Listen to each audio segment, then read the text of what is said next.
और खबरों की शुरुआत करेंगे इस वक्त की बेहद अहम खबर के साथ। दिल्ली की साकेत कोट कुतुब मीनार कॉम्प्लेक्स में वाक़ई क़ुव्वतुल इस्लाम मस्जिद में हिंदू देवताओं की बहाली और पूजा के हक से मुतालिक दरख्वास्त की समाअत कर रही है। आर्कियोलॉजिकल सर्वे ऑफ इंडिया ने जवाब दाखिल किया है। अपने इस जवाब में आर्कियोलॉजिकल सर्वे ऑफ इंडिया ने कहा कि कुतुब मीनार की शिनाख्त नहीं बदली जा सकती।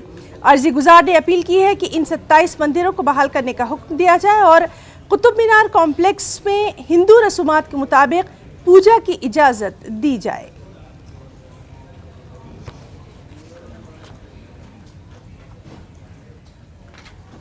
तो आपको बताएं कि लगातार इस अहम खबर पर नज़र बनी हुई है। दिल्ली की साकेत कोट कुतुब मीनार कॉम्प्लेक्स में वाक़ई क़ुव्वतुल इस्लाम मस्जिद में हिंदू देवताओं की बहाली और पूजा के हक से मुतालिक दरख्वास्त की समाअत कर रही है।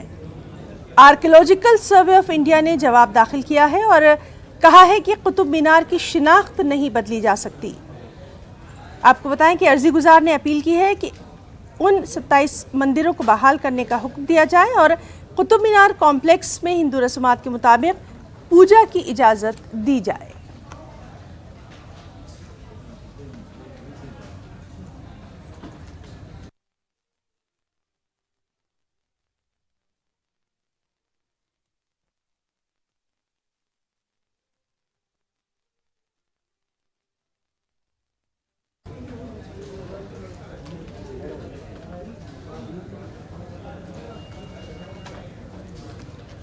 तो नाज़रीन, लगातार इस अहम खबर पर नज़र बनी हुई है।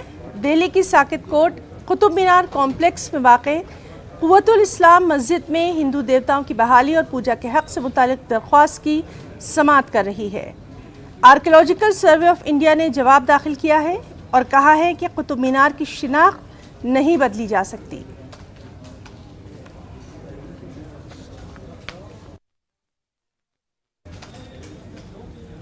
झारखंड के सीएम हेमंत सोरेन को सुप्रीम कोर्ट से राहत मिल गई है। सुप्रीम कोर्ट ने हाई कोर्ट को सोरेन के खिलाफ दायर पीआईएल की सदाकत की जांच करने का हुक्म दिया है।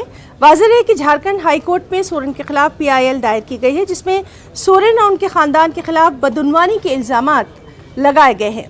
ये इल्जामात मनरेगा फंड्स और कानों के मुख्तसर करने से मुताल्लिक हैं। ईडी ने इन मामलात की तहक़ीक़ाती रिपोर्ट हाई कोर्ट में जमा कर दी है।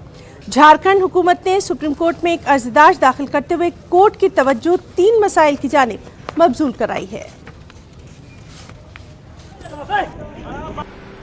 झारखंड के मुख्यमंत्री हेमंत सोरेन को सुप्रीम कोर्ट से बड़ी राहत मिली है। दरअसल सुप्रीम कोर्ट में झारखंड के मुख्यमंत्री को लेकर याचिका दाखिल की गई थी। उसमें कहा गया था कि जो फिलहाल मनरेगा और जो लीज माइनिंग को लेकर शिबू सोरेन पर आरोप लगे हैं उसकी सीबीआई जांच की जाए। वहीं झारखंड सरकार सुप्रीम कोर्ट में अर्जी दाखिल करके उन्होंने ये मांग की थी कि ईडी ने हाई कोर्ट में जो रिपोर्ट दाखिल की है उस रिपोर्ट की कॉपी दी जाए। बहरहाल इस पूरे मामले पर सुनवाई करते हुए जस्टिस चंद्रचूड़ ने कहा कि अब इस पूरे मामले की सुनवाई हाई कोर्ट करे, लेकिन हाई कोर्ट को अपने आदेश में सुप्रीम कोर्ट ने कहा है कि जो फिलहाल हाई कोर्ट में याचिका दाखिल की गई है जिसमें यह कहा गया है कि शिबू सोरेन के ऊपर जो आरोप लगाए गए हैं उसकी जांच सीबीआई करे। सुप्रीम कोर्ट ने हाई कोर्ट को यह आदेश दिया है कि वो पहले इसकी तकनीकी व्यवस्था को सुनवाई पर लें, यानी कि क्या वो याचिका सुनवाई योग्य है या नहीं। उसके बाद ईडी के द्वारा जो मामला चल रहा है उस मामले पर सुनवाई की जाएगी। यानी कि ये साफ किया जाए कि सुप्रीम कोर्ट से हेमंत सोरेन को लेकर अब जो मामला चल रहा था वो तमाम मामले फिलहाल हाई कोर्ट को ट्रांसफर कर दिए गए हैं। हाई कोर्ट इस पूरे मामले की अब सुनवाई करेगा। बहरहाल शिबू सोरेन को सुप्रीम कोर्ट से एक बड़ी राहत मिली है, वहीं हाई कोर्ट अब इस पूरे मामले की अहम सुनवाई करेगा। देखना बेहद अहम होगा कि जब हाई कोर्ट इस पूरे मामले की सुनवाई करेगा तो हेमंत सोरेन को हाई कोर्ट से राहत मिलती है या फिर नहीं। लेकिन सुप्रीम कोर्ट से हेमंत सोरेन को आज एक बड़ी राहत जरूर मिली है। कैमरामैन फिरोज के साथ सुशील पांडे, न्यूज़ 18 दिल्ली। मरकजी वजीर मुख्तार अब्बास नकवी ने पीएम मोदी के 8 साल के कामों की तारीफ की है और कहा है कि पीएम मोदी ने कई बड़े चैलेंजेस का सामना किया। नरेंद्र मोदी जी सुशासन का इंस्टीट्यूशन और समावेशी विकास का मिशन है और एक जिस तरह से इन 8 सालों का अगर आप देखें एक इकबाल की, ईमान की और इंसाफ की सरकार चली और उस सरकार ने देश के आखिरी पायदान पे खड़े हुए व्यक्ति की आंखों में खुशी और जिंदगी में खुशहाली लाने के संकल्प के साथ काम किया। उसका एक आपको एक के बाद एक उदाहरण दिख रहा है। और आज भी जब पूरी दुनिया हिंदुस्तान की शक्ति को और नरेंद्र मोदी जी की शख्सियत को सलाम करती है तो हर भारतवासी अपने आप को गर्वान्वित महसूस करता है। और ये 8 साल का जो वर्ष रहा है ये कोई सामान्य समय नहीं रहा है। जिस वक्त मोदी जी को 2014 में विरासत मिली तो क्या था, चौतरफा करप्शन था, हर ओर घोटाले थे। प्रधानमंत्री के इंस्टीट्यूशन पूरी तरह से, प्रधानमंत्री के इंस्टीट्यूशंस की गरिमा पूरी तरह से डिमोलिश हो चुकी थी, ध्वस्त हो चुकी थी। चारों तरफ जो है वो आर्थिक तंगी और मंदी का दौर चल रहा था, लूट को 100% छूट मिल रही थी। आज इन 8 सालों में नरेंद्र मोदी जी ने जहां एक तरफ प्रधानमंत्री इंस्टीट्यूशन की गरिमा को स्थापित किया, वहीं दूसरी ओर देश के सामने जो चुनौतियां थीं, बिना विरासत पर सियासत किए बिना उन्होंने उन चुनौतियों पर विजय हासिल की। और आज उसका नतीजा है कि इतने संकट आए, चाहे कोरोना का संकट आया हो, चाहे तूफानों का संकट आया हो, चाहे बीच में टिड्डियों का संकट आया हो, फिसड्डियों का संकट आया हो, हर संकट पे मजबूत इच्छा शक्ति और बिना रुके हुए, बिना थके हुए उन्होंने जो है वो देश को मजबूती के रास्ते पे खड़ा किया है। और उससे भी महत्वपूर्ण है जो एक पुरानी परिवार की परिक्रमा पॉलिटिक्स थी, उस परिवार की परिक्रमा पॉलिटिक्स को परास्त करके परिश्रम की पराकाष्ठा से परिणाम दिखाया है और परिश्रम की पराकाष्ठा को परिणाम में। ज्ञान व्यापी मामले में आगे की समाअत पर जिला अदालत आज फैसला सुनाएगी। पीर के रोज समाअत में अदालत ने फरीकीन के दलाइल सुनने के बाद फैसला महफूज रख लिया था। 45 मिनट चली समाअत के दौरान हिंदू फरीक ने 5 जबकि मुस्लिम फरीक ने 2 मुतालबात पेश किए। मुस्लिम फरीक ने वजूखाने को सील न करने और प्लेसेस ऑफ वर्शिप कानून 1991 के तहत सर्वे और केस बंद करने का मुतालबा किया। हिंदू फरीक ने श्रृंगार गौरी की रोजाना पूजा करने, वजूखाने में मिले मुबैना शिवलिंग की पूजा की इजाजत देने, मुबैना शिवलिंग का सर्वे, शुमाली हिस्से में मौजूद दीवार को मुनहदिम करके मलबा हटाने और वजूखाने का मुतबादिल इंतजाम करने का मुतालबा किया है।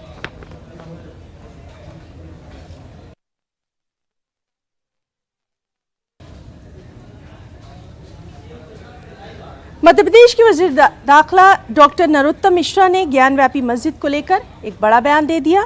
भोपाल में सहाफियों से बातचीत करते हुए डॉक्टर नरोत्तम मिश्रा ने कहा कि ज्ञान व्यापी मस्जिद के नाम से ही वाज़ेह है कि वो क्या है। ज्ञान उर्दू का लफ्ज़ नहीं है। जब आप इसके बारे में ध्यान से सोचेंगे तो सब सामने आ जाएगा।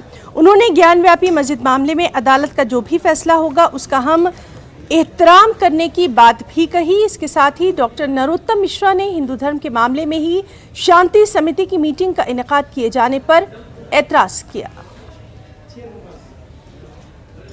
तो समर्थन दे ही रहे, न्यायालय जो करेगा हम साथ हैं न्यायालय के, इसमें असमर्थन की बात क्या है। सोचना तो ये बात चाहिए कि अमरनाथ यात्रा निकलती है तो 80,000 पुलिस के साए में निकलती है। क्यों? हमारे ही धार्मिक त्योहारों पर शांति समिति की बैठक क्यों होती है? ये विचारणी बंधु है इस भारत के अंदर। ये देखने वाली बात है। ज्ञान व्यापी मस्जिद में तो ज्ञान क्या उर्दू शब्द है क्या? मस्जिद के नाम से ही स्पष्ट है कि वो क्या है। आप ध्यान से उसे सोचो और समझो तो सही।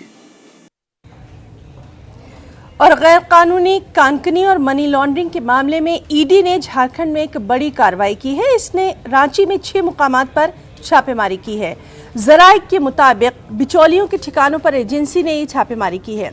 विशाल चौधरी नामी कारोबारी के ठिकाने पर भी एजेंसी की टीम पहुंची। जराये के मुताबिक विशाल चौधरी के सीएमओ में बरसर खिदमत आईएएस ऑफिसर समेत दीगर मुलाजमीन के साथ करीबी रवाबित हैं।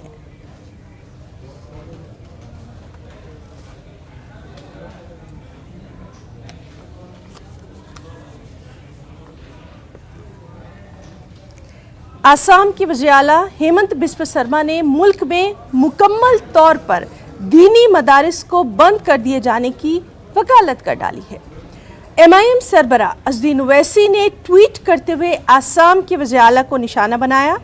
अज़दीन ओवैसी ने अपने ट्वीट में लिखा कि जिस वक्त संघी अंग्रेजों के एजेंट के तौर पर काम कर रहे थे उस दौर में मदारिस तहरीक आज़ादी में पेश थे। ओवैसी ने लिखा कि कई मदारिस में साइंस, रियाजी और समाजी उलूम की तालीम दी जाती है और शाखाओं के बरक्स मदारिस में इज्जत नफ्स और हमदर्दी सिखाई जाती है।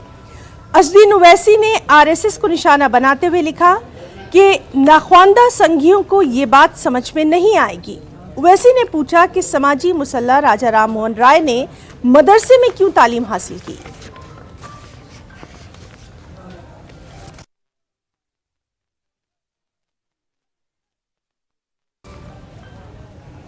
मेरठ की चौधरी चरण सिंह यूनिवर्सिटी की वाइस चांसलर ने यूनिवर्सिटी से मुंसलिक तमाम कॉलेजेस और इदारों के स्टूडेंट्स के लिए अयोध्या पर मबनी एक किताब को खरीदना लाजमी करार दिया है। वाइस चांसलर संगीता शुक्ला ने इस ज़िम्न में एक सर्कुलर जारी किया। किताब का नाम अयोध्या परंपरा संस्कृति विरासत है। वाइस चांसलर के इस सर्कुलर की समाजवादी पार्टी की तलबा तंजीम और एनएसयूआई ने सख्ती से मुखालफत करते हुए सर्कुलर को फौरी तौर पर वापस लेने का मुतालबा किया।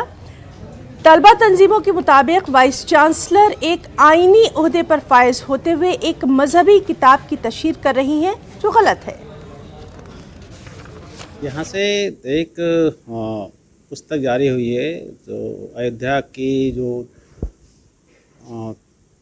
परंपरा संस्कृति विरासत के संबंध में इस पुस्तक में चीज़ें लिखी गई हैं, जिसमें बड़ी दुर्लभ तस्वीरें हैं अयोध्या से संबंधित और उसके बारे में उसका ऐतिहासिक वर्णन भी है। तो एक पुस्तक विक्रेता आए थे जो कि, और ये किताब माननीय मुख्यमंत्री जी के द्वारा भी लोकार्पण किया गया है विगत वर्ष में। तो उन्होंने कहा कि ये पुस्तक है, इसके बारे में एक सर्कुलर जारी हो जाए। तो इसमें कोई नई बात नहीं थी। कॉलेजों को ये कहा गया था भाई अगर ये पुस्तक है तो इसका अध्ययन कर लें, अगर ये आपको अच्छी लगे तो इस पर क्रय करने पर विचार किया जा सकता है। कोई क्रय करने की बाध्यता या आदेश जारी नहीं किए गए थे।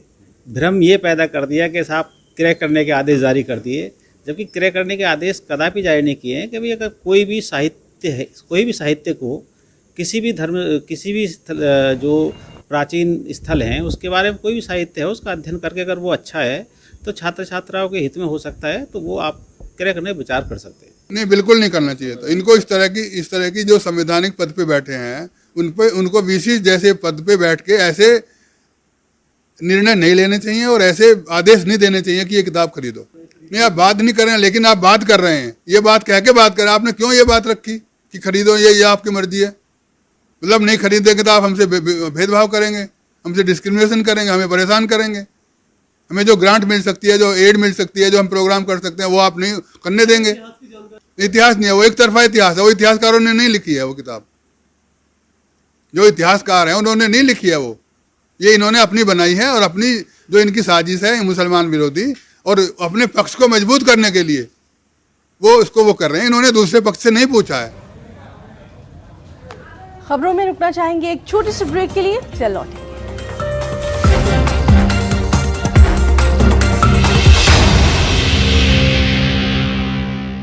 और ब्रेक के बाद खबरों के सिलसिले को आगे बढ़ाएंगे। मंकी पॉक्स पर डॉक्टर एम वली ने न्यूज़ 18 उर्दू से खास बातचीत की है।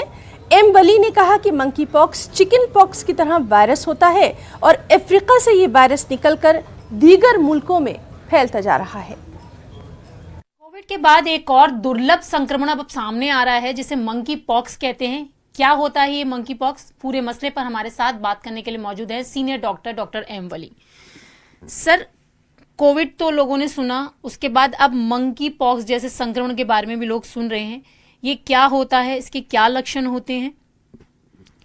ये बिल्कुल चिकन पॉक्स की तरह का एक वायरस होता है और ये वायरस अफ्रीका में पाया जाता था, सेंट्रल अफ्रीका में।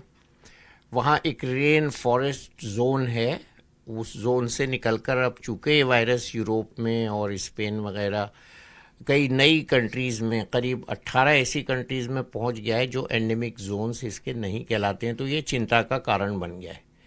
अब चूँकि ट्रैवल इतना ज़्यादा होता है, अफ्रीकन कंट्रीज़ में भी लोग जाते हैं, तो कहीं ना कहीं ट्रैवल रिलेटेड स्प्रेड तो है इसका। और हम अभी बहुत सारे वायरसेस को पहचानने लगे हैं। कोविड के बाद हमने वो टेक्नोलॉजीज़ डेवलप कर ली हैं जिनसे हम वायरस को आइसोलेट कर सकते हैं। तो ये मंकी पॉक्स भी आइसोलेट हो गया। सबसे पहले इसमें यूके से इसका शुरू हुआ, तो यूके में इन्होंने आइडेंटिफाई किया कि ये तो पॉक्स लाइक वायरस है और इसमें लक्षण भी स्किन में होते हैं। हालांकि बहुत ख़तरनाक नहीं है, डेथ्स इतनी कॉमन नहीं है इसमें, लेकिन 12 से 14 दिन के इंक्यूबेशन के बाद ये अपना कमाल दिखाता है और स्किन में लीजन्स करता है और आंखों को भी इन्वॉल्व करता है, इसलिए ये बहुत ज़्यादा खतरनाक हो जाता है। तो सर ये लक्षण किस तरीके के हैं, मतलब कैसे लोगों को पता चले या मतलब कैसे दिखते हैं, क्या है ये? इसको आइडेंटिफाई करने के लिए इसकी जो रैश है उसको आइडेंटिफाई करना पड़ेगा। देखिए, लक्षण हर वायरल बीमारी के करीब करीब एक से होते हैं।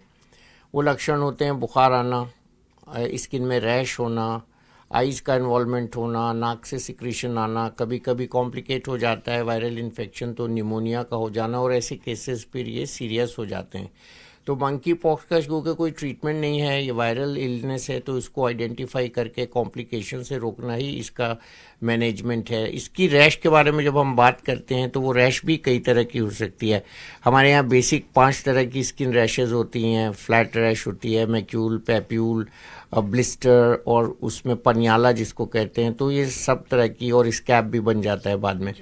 तो सब तरह की रैश जो है, मैक्यूल, पैप्यूल, पस्चूल, जैसे पस फील्ड को पस्चूल कहते हैं, और बाद में वो सूख जाता है तो उसको हम स्कैब कहते हैं। तो हर तरह की रैश होती है, और स्कैब की बात मैं इसलिए कर रहा हूँ, वो खुरन जिसको हम कहते हैं, वो उसमें वायरस बहुत ज़्यादा होता है, इसके सिक्रीशन में वायरस बहुत ज़्यादा होता है, तो उससे ये एक व्यक्ति से दूसरे व्यक्ति में फैल सकता है। खांसी का जो बलगम सिक्रीशन, आंसू हैं, उन सिक्रीशन से भी ये फैल सकता है, और जब ये आई में जाता है तो आई को इन्वॉल्व करता है, कंजंक्टिवाइटिस करता है। तो ये फैलने वाला वायरस है, इसलिए इसके लिए सचेत रहना है। और पीछे 1980 में ये रेडिकेट हो गई थी पूरी दुनिया से, except endemic zone. Sir, monkeypox से सावधानियां क्या क्या बरतनी चाहिए? देखिए, इसका कोई टीका भी नहीं है।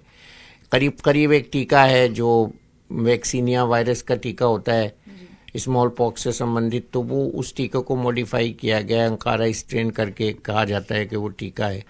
लेकिन सावधानी यही है कि वही 2 गज की दूरी, मास्क लगाना, हैंड सैनिटाइजेशन, और फोमाइट्स से ये फैलता है, सरफेसेस से फैलता है, तो सरफेसेस को टच करने की आदत तो अब हमारी करीब करीब कम हो गई है। तो जब भी हम कहीं टच करें, जैसे टेबल को टच कर रहे हैं या किसी भी सरफेस को टच कर रहे हैं, तो हमको ये चाहिए कि हाथ को सैनिटाइज करें। मास्क भी अभी हमारा रूटीन होना चाहिए। तो और जो ज़ुकाम बुखार वाले मरीज़ हैं उनको दूर रखना चाहिए, आइसोलेट करना चाहिए, और उनमें कोई निमोनिया ना हो, सेकेंडरी इन्फेक्शन ना हो, इसके लिए उनको हम प्रिवेंटिव एंटीबायोटिक दे सकते हैं। तो आपने देखा, ये थे हमारे साथ बात करने के लिए डॉक्टर एम वली, जिनका कहना है कि मंकी पॉक्स फिलहाल भारत में पाया नहीं गया है, लेकिन सावधानियां बरतने की अभी भी सबको जरूरत है। कैमरा पर्सन प्रहलाद के साथ रचना, न्यूज़ 18 दिल्ली। और अब बात कर लें कोरोना के आदाद शुमार की। जी हां, मरकजी वजारत सेहत के मुताबिक हिंदुस्तान में गुज़िश्ता 24 घंटों के दौरान कोरोना के 1675 नए केसेस दर्ज किए गए हैं। इस दौरान 1635 अफराद शिफायाब हुए हैं, जबकि गुज़िश्ता 24 घंटों में मुल्क भर में 31 अफराद की मौत हुई है। फिलहाल मुल्क भर में कोरोना के 14,841 एक्टिव मामले हैं।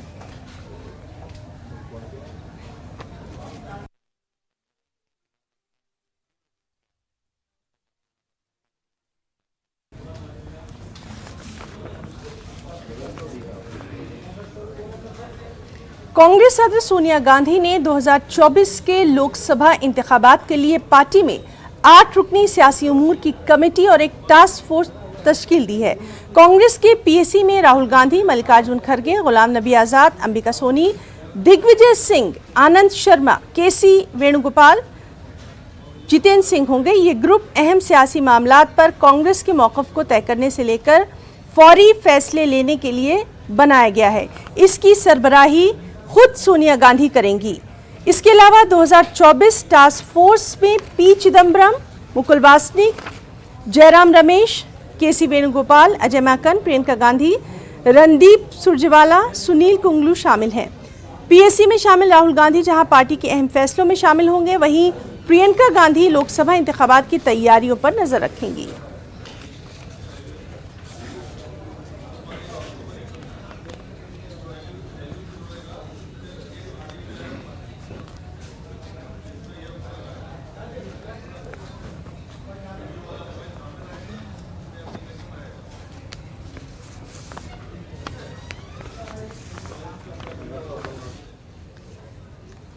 तो कांग्रेस सदस्य सोनिया गांधी ने 2024 के लोकसभा इंतखाबात के लिए पार्टी में 8 रुकनी सियासी उमूर की कमेटी और एक टास्क फोर्स तश्कील दिया है।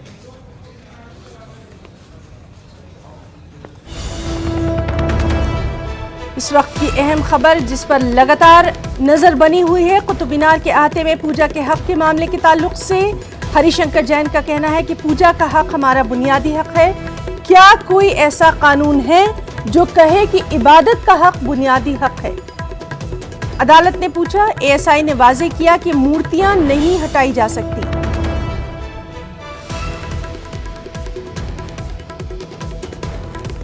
आप सिर्फ ये वाजे कर दें कि इबादत के हक की कानूनी बुनियाद क्या है।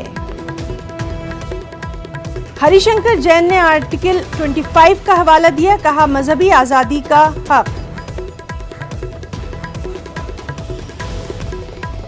तो नाज़रीन, इस वक्त की अहम खबर कुतुब मीनार के अहाते में पूजा के हक के मामले के ताल्लुक से हरिशंकर जैन ने कहा कि पूजा का हक हमारा बुनियादी हक है। अदालत ने कहा क्या कोई ऐसा कानून है जो कहे कि इबादत का हक बुनियादी हक है। एएसआई ने वाजे किया कि मूर्तियां नहीं हटाई जा सकती। आप सिर्फ ये वाजे कर दें कि इबादत के हक की कानूनी बुनियाद क्या है। हरिशंकर जैन ने आर्टिकल 25 का हवाला दिया, कहा मजहबी आजादी का हक।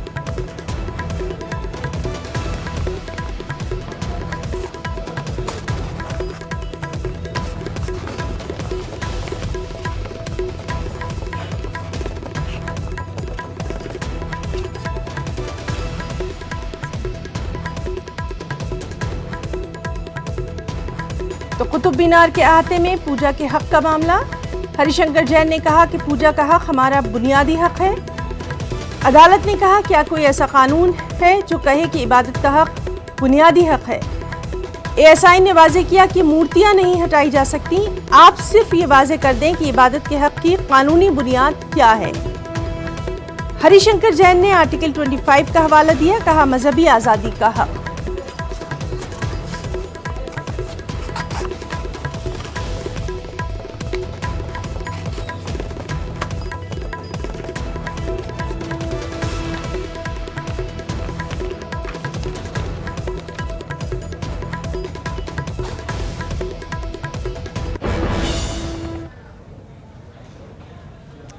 नाज़रीन, हमारे आसपास हर रोज़ ऐसे वाक़यात रोनमा होते हैं जो कि हैरत में मुब्तला कर देते हैं। ऐसा ही एक वाक़या बानेहाल में पेश आया, जहां मुर्दा करार दी गई नौमौलूद बच्ची को दफनाने के 2 घंटे बाद कब्र से जब उसे निकाला गया तो वो बच्ची जिंदा थी। नौमौलूद बच्ची के वालिद बशारत अहमद के मुताबिक बानेहाल के सब डिस्ट्रिक्ट अस्पताल की नर्सों ने बच्ची को मुर्दा करार दिया था। इसके बाद उन्होंने बच्ची को एक कपड़े में लपेटकर बगैर इजाज़त एक नामालूम शख्स की ज़मीन में दफन कर दिया था।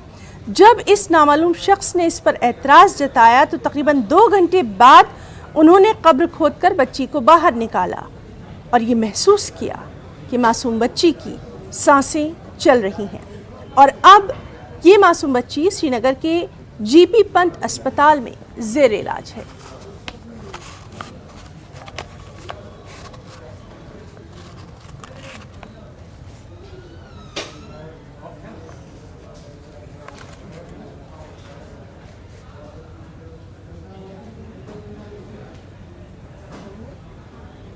तो न्यूज़ रूम लाइव में आज के लिए फिलहाल इतना ही। हमारी पूरी टीम को दें इजाज़त। आदाब।